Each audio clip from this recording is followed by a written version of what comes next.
buenos días, Antonio. Muy buenos días a todo el auditorio que nos hace favor de escucharnos semana con semana y de seguirnos en redes sociales a través de Radio M12 y de Radio WAP. Bueno, esta semana quiero hablar sobre la Semana Internacional del Detenido Desaparecido. Esta es una iniciativa que se dio por una federación de familiares de detenidos desaparecidos en el cono sur de nuestro continente. Principalmente de los familiares de los detenidos desaparecidos de las dictaduras militares de Chile, de Argentina, de Uruguay, de Paraguay, de Brasil, todavía incluso del Perú.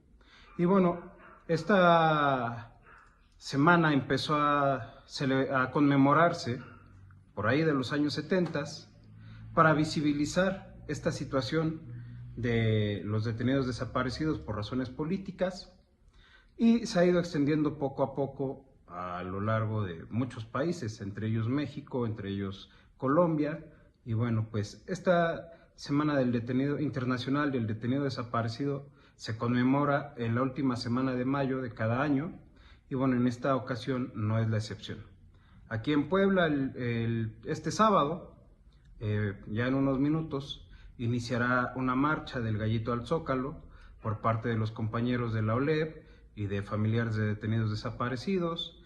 En la Ciudad de México también va a haber una marcha y van a haber actos culturales donde están los compañeros del Comité Cerezo, los compañeros también de Hasta Encontrarlos, con la compañera Nadine, que ella, ha hecho un trabajo muy importante por los detenidos desaparecidos, sobre todo por el tema de los compañeros Jesús Amaya y Gabriel. Bueno, en este asunto tenemos que tener claro qué es una desaparición forzada y por qué es un detenido desaparecido. Las desapariciones forzadas siempre se han hecho desde el poder y la hacen los agentes estatales.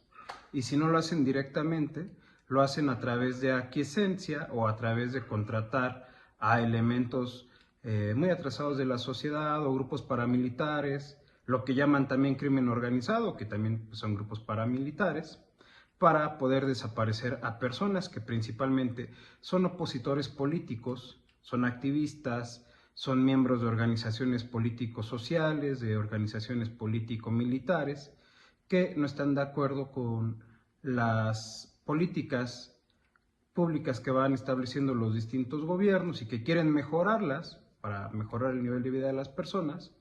Y bueno, pues la salida fácil de los gobernantes es la desaparición forzada. Nosotros tenemos documentado que quienes empezaron a practicar de manera generalizada y sistemática la desaparición forzada de personas fueron los nazis.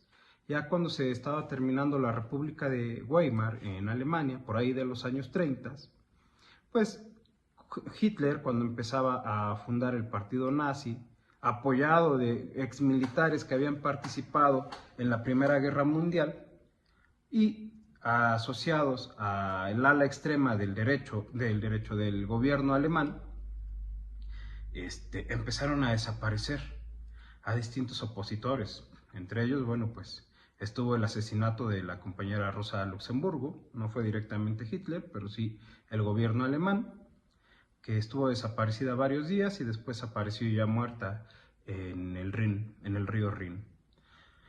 Asesinada, más bien, no muerta. Y ellos se manejaban bajo la figura jurídica de que si no hay cuerpo, no hay delito. Y así es que pudieron, ya avanzada la Segunda Guerra Mundial y en los prolegómenos, desaparecer a miles de opositores internos a los nazis, o sea, miles de alemanes fueron desaparecidos por los nazis para que no obstruyeran el proyecto del Tercer Reich, y también fue lo que les dio el fundamento para poder hacer los campos de concentración como Auschwitz y bueno, muchos otros que ya es una tristeza y que vamos a abordar en las próximas semanas en una serie de videos que vamos a hacer de la Segunda Guerra Mundial para la Unión Soviética, la Gran Guerra Patriótica. Y bueno, en este caso seguimos con el tema de la desaparición forzada. Bueno, en este caso de la desaparición forzada, nosotros tenemos que localizarla. Ya lo he mencionado, los nazis fueron quienes los iniciaron de una manera generalizada y sistemática como un instrumento más de su gobierno de control social. Y bueno, pues en este sentido, los militares latinoamericanos, los gringos sobre todo, que son los que financiaron y soportaron estas dictaduras militares en el Cono Sur, fue que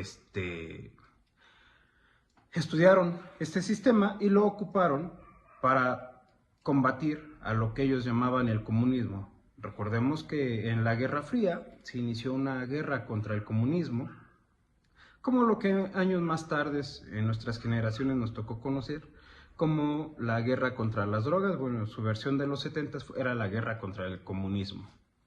Y bueno, pues ante ello, los principales víctimas, como ya le he dicho, han sido activistas, estudiantes universitarios, profesores, campesinos, amas de casa, líderes sindicales, obreros, políticos, democráticos, ¿no?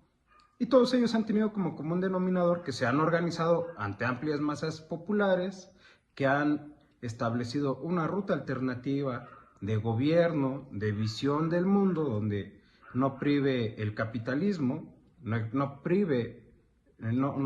sea la explotación del hombre por el hombre, sino que sea un sistema social donde garantice comida, libertad, trabajo, techo, vaya, todos los derechos humanos sean materializados en la vida real y no solamente en las constituciones o en las leyes. Y bueno, pues los estados, los distintos gobiernos, a través de sus fuerzas armadas, de sus policías, de sus grupos de crimen organizado y sus grupos paramilitares, es que como herramienta para combatir toda esta organización popular, pues han utilizado la desaparición forzada. ¿Por qué? Porque es un crimen de lesa humanidad y así ya está denominado por instancias internacionales como la ONU, como el Grupo de Trabajo de Detenciones Arbitrarias y distintas legislaciones internacionales. Los familiares de las víctimas de desaparición forzada no saben si ellos están muertos, si están vivos, si están en cárceles clandestinas, si están siendo torturados. No se sabe nada y es una incertidumbre aún mayor, según nos han contado, que cuando fallece o asesinan a alguno de sus familiares.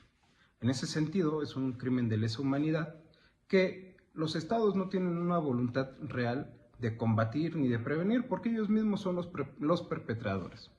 En este sentido, nosotros tenemos que acompañar, que solidarizarnos con las luchas, con los movimientos, con las madres buscadoras, con las organizaciones de derechos humanos que están combatiendo, que están denunciando este tema de la desaparición forzada, porque nuestro país está viviendo una crisis muy grave de ella.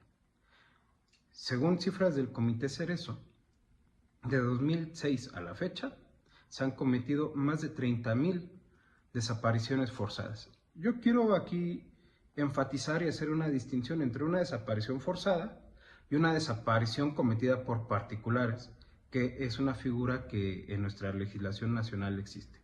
En México existe la desaparición forzada, que es cometida por autoridades, agentes del Estado, o en aquiescencia de agentes del Estado con grupos criminales o grupos paramilitares. Y la desaparición cometida por particulares, donde, bueno, el Estado ha tratado de utilizar esta tangente para salirse por ahí y decir que el Estado nunca ha desaparecido personas, que eso pasó en la Guerra Sucia de los 70s, que actualmente no ha pasado, y bueno, desde el neoliberalismo a la fecha no ha pasado, porque ningún gobierno de los que ha cometido desapariciones forzadas lo ha reconocido. Está Felipe Calderón, está Peña Nieto. En el caso de Andrés Manuel López Obrador se tienen documentadas entre 15 y 30 desapariciones forzadas, según la fuente que uno consulte, y actualmente en el gobierno de Sheinbaum al parecer van 8. Y sin embargo, ninguno de estos gobiernos se ha atrevido a hacer una legislación real que combata, que prevenga, que elimine y que erradique la desaparición forzada, como práctica sistemática de las autoridades y de sus cuerpos de seguridad, oficiales y extraoficiales. En este sentido, yo hace rato decía la cifra de 30,000 desaparecidos, por motivos políticos. Pero también, de acuerdo al Consejo Nacional de Búsqueda y de Personas No Localizadas, se habla de más de 100,000 personas que están en esta situación. Y tenemos un problema de definición porque no se acepta que está ocurriendo este fenómeno, que es una práctica generalizada del Estado mexicano. Aquí yo quiero enfatizar, no es de un gobierno, no es del gobierno PAN, no es del gobierno PRI, no es del gobierno Morena y la era 4T, no.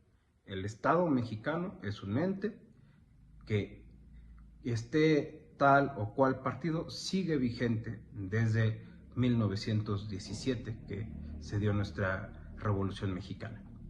O sea, no es un tema partidista, aunque pues la oposición, la extrema derecha mexicana, la izquierda institucional, pues lo utiliza para pegarles a sus contrincantes, a sus enemigos, cuando les conviene. Y cuando no, bueno, pues está mal luchar por los desaparecidos. Aquí en Puebla ya tenemos al secretario de Gobernación criminalizando a la compañera María Luisa y a sus hijos en el tema de la desaparición forzada. O también ya tenemos a nivel nacional que también se criminaliza a las madres buscadoras diciendo que están tratando de poner el tema en la agenda política, cuando es un problema de crisis humanitaria, son crímenes de lesa humanidad, los cuales se tienen que combatir y para ello primero se tiene que aceptar su existencia. Y esto yo quiero ir porque México ha sido condenado por la Corte Interamericana de Derechos Humanos por la desaparición forzada del señor Radilla. Esto se dio en un expediente, varios de la Suprema Corte, ahora mismo no recuerdo el número, pero tuvo como consecuencia que se diera una reforma constitucional y a leyes secundarias donde se reconocieran los derechos humanos en nuestra Constitución. Se cambió prácticamente toda la forma de los juicios, de investigación, se insertó, vuelvo a repetir, en nuestra Constitución el tema de los derechos humanos, de la importancia de combatir, bla, bla, bla, bla, bla, bla. Se hicieron grandes eventos para que Felipe Calderón se tomara la foto junto con García Luna diciendo que iban a respetar los derechos humanos, que eso en realidad sirvió solamente para darle justificación y fortalecer el tema de la seguridad pública. Y bueno, darle sustento a la guerra del narcotráfico que emprendió Calderón, como hoy, claro, guardando las distancias de la guerra del narcotráfico de Calderón, la Ley Nacional de Desaparición Forzada, pues está tratando desde el gobierno federal, desde un punto de vista de seguridad pública y no de derechos humanos, donde para, según ellos, erradicar la desaparición forzada, se tienen que fortalecer las instituciones de seguridad pública, que son las señaladas de responsables de desaparecer a los compañeros y a las compañeras activistas. Bueno, el caso es que se dio toda esta reforma por el caso Radilla y a casi 20 años de esta reforma, paradigmática, eso sí, paradigmática en muchos casos ha ayudado, pero en el problema fundamental no ayuda en nada. La pregunta que se siguen haciendo allá en Guerrero los familiares del señor Rosendo Radilla es: ¿dónde está don Rosendo Radilla? El Estado mexicano hasta el día de hoy no ha descubierto eso. Y don Rosendo Radilla, así como muchos otros compañeros, fueron desaparecidos por efectivos en activo del ejército mexicano, que los estuvieron cazando literalmente en los años 70, y también muchos otros compañeros de la guerrilla urbana por la Dirección Federal de Seguridad, y hasta la fecha ninguno de ellos ha encontrado justicia. Bien, pues yo quiero terminar diciéndoles que nos tenemos que solidarizar con estas luchas y que vivos se los llevaron y vivos los queremos. Lo mismo ha ocurrido con los compañeros 43 de Ayotzinapa y tenemos que seguir exigiendo su aparición con vida. Muchas gracias y castigo a los responsables. Hasta luego.